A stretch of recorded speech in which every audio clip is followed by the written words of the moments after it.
السلام علیکم ناظرین، میرا نام سید سلیم ہے اور آپ میرا یوٹیوب چینل سید سلیم موٹیویشن دیکھ رہے ہیں۔ سعودی عرب کے شہر نجران جو کہ یمن کے سرحد کے قریب ہے، وہاں سے تعلق رکھنے والا ایک نوجوان 27 سالہ محمد مرسل، جس کے ہاتھوں اس کے کزن کے ساتھ معمولی لڑائی کے دوران غلطی سے اس کا قتل ہو گیا۔ پولیس نے اس کو گرفتار کر لیا اور جیل بھیج دیا۔ جیل میں کچھ عرصہ گزارنے کے بعد عدالت نے قصاص کے قانون کے تحت قتل کے بدلے سزائے موت کی سزا سنائی۔ حالانکہ قصاص کے بدلے اسلامی شریعت کے اندر دیت اور اللہ کی رضا کے خاطر انسانی ہمدردی کے طور پر معاف کرنے کا اختیار بھی عرصہ کو حاصل ہے، مگر اللہ تعالیٰ قرآن میں فرماتا ہے کہ اے لوگو، قصاص کے اندر انسان کی نجات چھپی ہوئی ہے، یا انسانیت کی زندگی قصاص میں ہے، یعنی یہی بہتر ہے کہ ایسے قاتل کو قصاص کے قانون کے تحت قتل کر دیا جائے، لیکن آخر میں یہ فیصلہ اس کے ورثاء ہی کریں گے کہ کسی دیت یعنی بھاری رقم کو لے کر یا صرف اللہ کی رضا کے خاطر اور کسی شرط پر اس کو معاف کر دیں۔ اب اس نوجوان کی جان بچانے کے خاطر ان کے گھر والے، خاندان اور قبیلے والے انتہائی عاجزی سے معافی کی درخواست لے کر مقتول کے گھر کے دروازے پر پہنچے، جس میں مرد، عورت، بچے، بزرگ، قبیلے کے سردار سب موجود تھے۔ انہوں نے سب مل کر برقع، چادر، جس کو عرب کے اندر عزت کا نشان سمجھا جاتا ہے، البتہ اتار کر مقتول کے ورثاء کے قدموں میں رکھ دیے۔ اپنے چادروں کو گھٹنوں پر باندھ کر زمین پر لیٹ گئے اور اپنے سروں پر مٹی ڈالی، معافی پر قصیدے بھی پڑھے، بڑی رقم کی دیت کی پیشکش بھی کی، اور پورے سعودیہ کے اندر یہ خبر پھیل بھی گئی۔ لیکن سعودی عربیہ کا قانون آج بھی اتنا مضبوط ہے، عدالتیں آزاد ہیں کہ عرصہ کی مرضی کے بغیر اگر وقت کا بادشاہ بھی چاہے تو کسی سفارش، دھمکی یا لالچ سے ایک عام شہری کے فیصلے پر نظر انداز نہیں ہو سکتا۔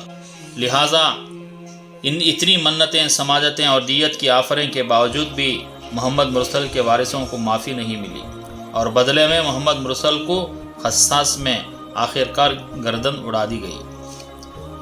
اب بہت سے لوگوں کو سن کر یہ لگتا ہوگا کہ یہ غلط ہوا، اتنی منتیں، سماجتیں اور معافیاں مانگنے کے بعد لوگوں کو معافی دے دینی، کیونکہ یہ قتل جان بوجھ کر نہیں کیا گیا۔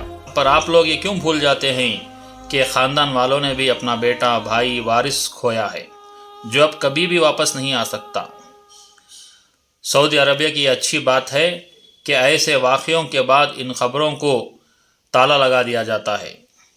کوئی بھی شخص اس فیصلے کے بعد اپنی رائے نہیں دے سکتا، کیونکہ یہ شرعی قانون اور اس شخص کے گھر والوں کا حق تھا کہ دیت لے کر معاف کر دے یا کوئی شرط رکھ دے یا قصاص لے لے۔ ہمیں بھی اپنی رائے دینے کا اس فیصلے پر کوئی اختیار نہیں۔ آج ہم سعودی عربیہ کے اندر ہونے والے فتنوں پر جتنی تنقید کر لیں، پر یہ سچ ہے کہ آج بھی سعودی عربیہ کے اندر وہی اسلامی قانون نافذ ہے جو اللہ کے رسول صلی اللہ علیہ وآلہ وسلم کے دور میں اس وقت پر موجود تھا۔ سعودی عربیہ کے علاوہ کوئی مسلمان ملک اس قانون کو اس طرح فالو نہیں کرتا جس طرح اللہ کے نبی صلی اللہ علیہ وسلم کے زمانے میں تھا، جس میں ایک وقت کا بادشاہ اور عام شہری دونوں برابر تھے۔ رسول اللہ صلی اللہ علیہ وسلم کے دور کے اندر بنو موخم، جو قریش کا ایک اعلیٰ نسل کا قبیلہ تھا، اس کے اندر ابو جہل اور حضرت خالد بن ولید بھی اس قبیلے سے تعلق رکھتے تھے۔ قریش قبیلے کی سپہ سالاری اسی قبیلے کے پاس تھی۔ اس قبیلے کی ایک عورت جس کا نام فاطمہ تھا، اس نے چوری کی۔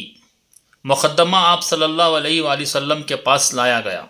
صحابہ کو ڈر تھا کہیں یہ قبیلہ دشمنی پر اتر نہ آئے، لہذا رسول اللہ صلی اللہ علیہ وسلم کے منہ بولے بیٹے حضرت زید بن حارثہ کے بیٹے اسامہ بن زید کو سفارشی بنا کر آپ صلی اللہ علیہ وسلم کے پاس بھیجا گیا، جن کو آپ بہت زیادہ پیار کرتے تھے۔ مگر آپ نے فرمایا، جس کا مفہوم یہ ہے، تم سے پہلی قومیں اس لیے تباہ ہوئی کہ ان میں کوئی طاقتور شخص اگر کوئی جرم کرتا تو اس کو چھوڑ دیا جاتا، جب یہی جرم کوئی کمزور شخص کرتا تو اس کو سزا دی جاتی۔ اللہ کی قسم، میری بیٹی فاطمہ بنت محمد بھی چوری کرتی تو میں اس کے بھی ہاتھ کٹوا دیتا۔ ذرا غور کریں، 1400 سال پہلے اللہ کے نبی صلی اللہ علیہ وسلم نے قوموں کی عروج اور زوال کا معیار ہمیں بتا دیا، اور وہ یہ ہے کہ انصاف۔ اور یہی وجہ ہے کہ آج کافر ملک بھی ترقی اور اخلاقیات کے اندر ہم سے کئی سو سال آگے نکل گئے، کیونکہ وہ انصاف کے معاملے میں وہ مسلمانوں سے بہت آگے ہیں، اور سعودی عربیہ بھی دنیا کی ترقی یافتہ اور پرامن ملکوں میں سے ایک ہے، وہ صرف انصاف کی وجہ سے۔ قانون کی حکمرانی کے سامنے وقت کا بادشاہ بھی بے بس ہے۔ یہ ہوتا ہے انصاف اور یہ ہوتا ہے اسلام کی خوبصورتی، سب کے لیے برابر قانون ہے۔ لیکن دنیا کی کوئی بھی ریاست عدل و انصاف کے بغیر نہیں چل سکتی، کیونکہ دنیا کے جتنے بھی پسماندہ ممالک انڈیولپ نیشن کی بات کریں تو ان ملکوں کے اندر ایک چیز کامن ملے گی، اور وہ یہ ہے کہ یہاں پر قانون کی حکمرانی نہیں ہے۔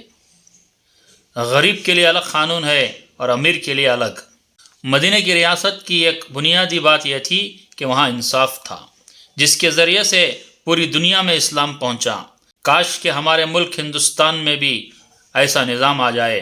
جس طرح سے یہاں پر اقلیتوں کو ہراساں کیا جاتا ہے، خاص کر کے مسلمانوں کو ٹارگٹ کیا جاتا ہے گائے کی ہتیا کے بنیاد پر، اور طرح طرح کے نعرے لگوانے کے لیے کہا جاتا ہے، نہ لگوائیں سر عام قتل کر دیا جاتا ہے، اور اس کی ویڈیوز بنائی جاتی ہیں، اس کو پھیلایا جاتا ہے، اس کو وائرل کرتے ہیں۔ باقی آپ اس بارے میں کیا سوچتے ہیں؟ اپنی قیمتی رائے کا اظہار کمنٹ باکس میں ضرور کریں۔